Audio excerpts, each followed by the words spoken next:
మరి కాసేపట్లో ఈ కార్యక్రమం ప్రారంభమవుతుంది. వారికి సాదర ఆహ్వానాన్ని తెలియజేస్తున్నాం.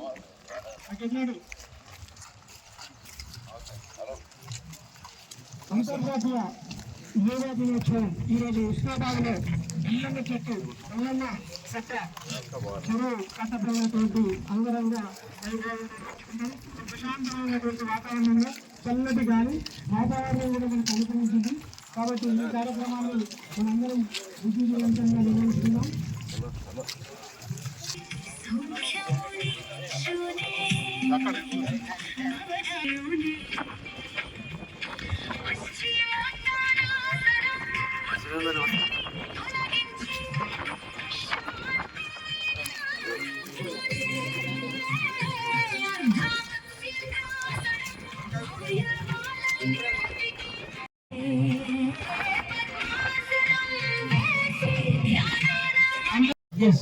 ఈరోజు మన అంతర్జాతీయ 12వ యోగా దినోత్సవాన్ని హుస్నాబాద్ ఎల్లమ్మ చెట్టు ఎల్లమ్మ చెరువు కట్టబోన ఘనంగా నిర్వహించుకుంటున్నాము. ఈ కార్యక్రమాన్ని మరి గౌరవనీయులు మంత్రివర్యులు శ్రీ పొన్నం ప్రభాకర్ గారు వచ్చి మాజీ చైర్మన్ ఆకుల రజిత అందరికీ కౌన్సిలర్ అందరికీ మరియు అతిథులకు ఆహుతులకు యోగాభిమానులకు అందరికీ కూడా స్వాగతం సుస్వాగతం. ఈరోజు ఈనాడు మన అంతర్జాతీయ యోగా దినోత్సవం మున్సిపల్ పురపాలక సంఘ ఆధ్వర్యంలో విజయలక్ష్మి నిర్మలిత గారు జ్యోతి ప్రజ్ఞ గీతాన్ని ఆలపించాల్సింది జరుగుతుంది.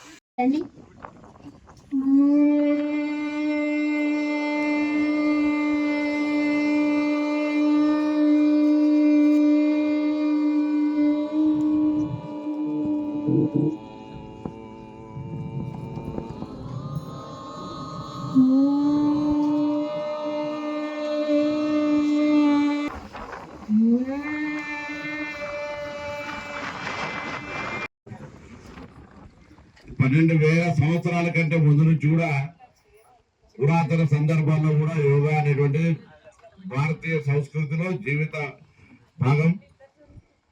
మనం ప్రభుత్వం తరఫున 12వ అంతర్జాతీయ యోగా దినోత్సవం చేస్తున్నా. పురాతన నుంచి కూడా మహామునులు లేదా ఇతరత్ర మనకు ఉండబడిన సాంప్రదాయ పద్ధతుల్లో బాబా రామ్దేవ్ జీ అయితే తెలిసి 20 సంవత్సరాలు 30 సంవత్సరాలు. కాబట్టి యోగా అనేటువంటిది సాంప్రదాయంగా భారత ప్రాచీన వ్యవస్థలో ఒకటి మన జీవన పరిక్రమలో ఒక అంతర్భాగం.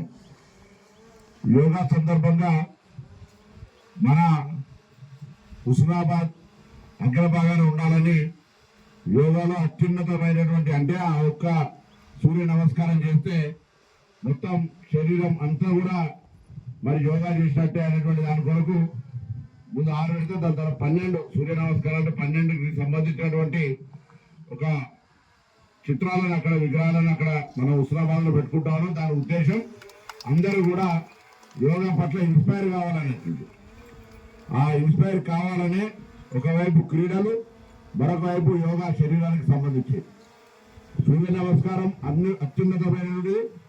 లేకపోతే మరి వజ్రాసనం సంబంధించి కానీ ప్రాణాయామం చేసే సందర్భంలో కానీ అయితే ఈ అందులో ఏముంటుంది ఉపాసనం కానీ పొద్దున అది వేరే కానీ ఈ విధంగా కంపల్సరీ జీవితంలో ఒక భాగాన్ని చేసుకోవాలి. యోగా అనేటువంటిది అందరూ ఆరోగ్యంగా ఉండాలి. ఆరోగ్య హుస్నాబాద్, ఆరోగ్య తెలంగాణ, ఆరోగ్య భారత్ ఉండాలనేటువంటి ఆకాంక్షతోటి మరి హైదరాబాద్లో సిద్దిపేటలో రమ్మన్న హుస్నాబాద్లో అందరికీ కొంత ప్రేరేపితం కావాలి. అందరూ కూడా యోగా పట్ల ఇప్పటికే అనిత గారు యోగా మాస్టర్గా అందరినీ అనేక మందిని మోటివేట్ చేస్తా ఉన్నారు. మరి అనేక మంది మీరు ధర్మూరు సంస్థ ప్రభుదాస్ గారు ఇంకా చాలా మంది ఇక్కడ యోగా పట్ల ఆసక్తి చూపేటువంటి వయసుకు సంబంధం లేదు, అందరూ చేయొచ్చు. కాబట్టి ఈ యోగా కార్యక్రమాన్ని తప్పకుండా విధిగా జీవితంలో భాగస్వామిగా జీవితంలో ఒక భాగంగా చేసుకోవాలని ఈ సందర్భంలో మనకు సిద్దిపేట నుంచి అడిషనల్ కలెక్టర్ లక్ష్మీ కిరణ్ గారు కూడా ఈ కార్యక్రమంలో పాల్గొనడానికి ప్రభుత్వం తరఫున వచ్చినారు. మున్సిపల్ కమిషనర్ గారు ఉన్నారు, చైర్మన్ వైస్ చైర్మన్ గారు ఉన్నారు, ఏసీపీ గారు ఉన్నారు, అధికారులు ప్రజాప్రతినిధులు కౌన్సిలర్ అందరూ కూడా ఇక్కడ ఉన్నారు. మరి మనందరం కూడా మరి టీచర్ యొక్క ఆదేశాలకు అనుగుణంగా కొంత